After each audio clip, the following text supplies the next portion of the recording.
他是小组织里最年轻的学员，本来可以成为图影，抱着腿影，却因为小时候看多了海绵宝宝，迷上了派大星的艺术。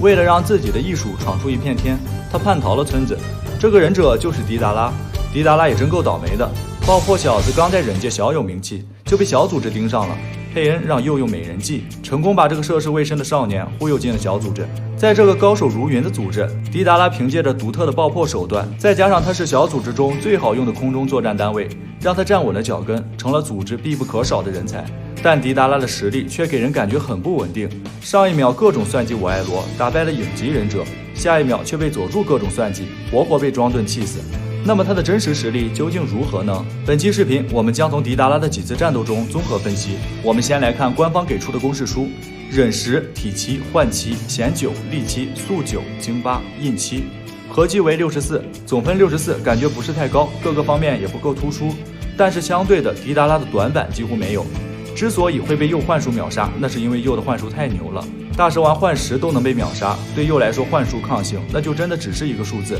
换为7其实对忍者来说已经相当不错了。这个官方给出迪达拉的数据有点高不成低不就的感觉，但是迪达拉却有着火影里最独特的爆破手段——起爆粘土。这种独一无二的战斗模式，甚至让很多人一度认为这是血迹仙剑。接下来我们将从迪达拉的战斗中做出实战分析。迪达拉最大的优势就是它是空中作战单位，起爆粘土巨鸟这个迪达拉专属的坐骑，速度极快，连我爱罗的沙子都没有办法跟得上。同时，迪达拉所有粘土制造的怪物都是可以自爆的，而且破坏力惊人，仅仅是小鸟就能够炸碎我爱罗的沙子。迪达拉捏出来的怪物有很多，可以根据实际情况来选择用哪种粘土攻击敌人，并且这些粘土也可以当成分身替身使用，也会造成不俗的爆炸伤害。而迪达拉起爆粘土的重头戏则是带有字母备注的招式。和我爱罗一战中，迪达拉召唤了 C3 阳宫沙隐村，这个和黑猫警长里怪鸟很像的粘土怪物，在被扔出去的那一刻就会变得巨大无比。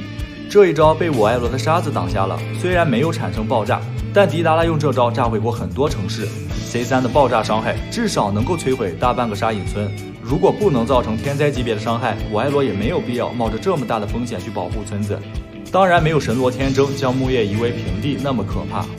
足以证明迪达拉和蝎一样是可以以一己之力灭掉一个小城的恐怖战斗力。在和佐助一战中，迪达拉召唤了 C2 巨龙。如果说巨鸟是飞行速度更快，那么巨龙就是进攻性更强。前面也说到了，迪达拉能够捏出的怪物数不胜数，每一种的作用都有所不同。巨龙可以从嘴里吐出炸弹，能够将佐助的咒印翅膀直接炸断，并且巨龙还可以吐出很多地雷，将脚下的战场变成雷区。也就是说，和迪达拉战斗稍有不慎就会被他的攻击引导误入雷区，比如他和阿飞制定的战术。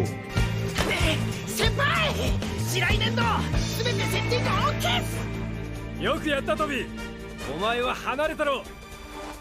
上からは誘導弾、下からは地雷か。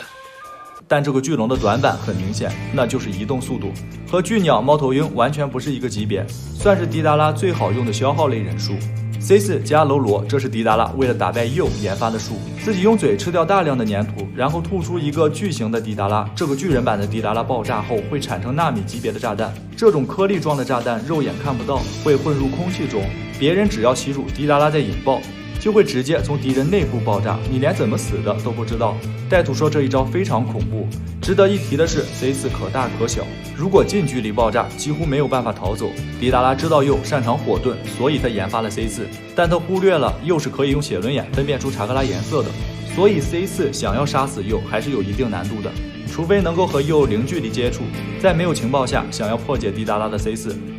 两个必要的条件：雷遁忍者，并且要有血轮眼。最后则是迪达拉的终极艺术派大星，效果简单粗暴，一个超强、范围超大的爆炸，爆炸范围可以达到10公里。我们先来看几个画面。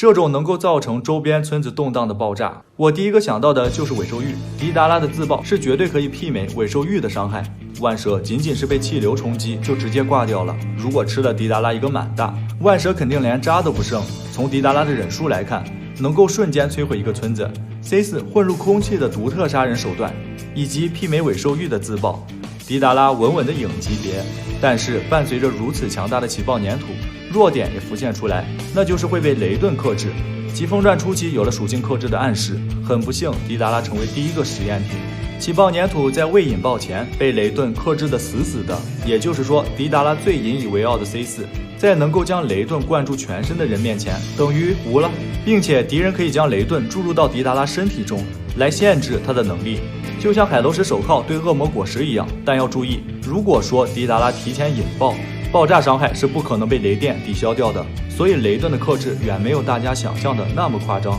如果迪达拉当时没有使用 C4 而是 C3， 结果就完全不一样了，雷顿可没有办法抵挡爆炸伤害哦。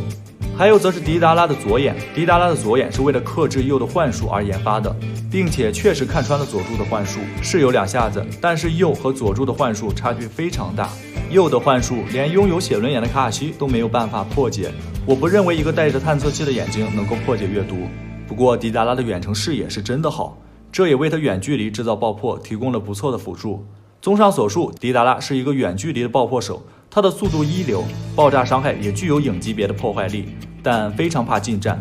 尤其是面对雷顿忍者，近战被克制的死死的。而他的眼睛是可以破解宇智波三勾玉幻术的。如果把迪达拉比作无影中的一位，他的定位更像是赵美明这种远程法师，迪达拉的伤害够得上影级。被雷顿近身就是中单消失之术，防御偏弱，弱点明显，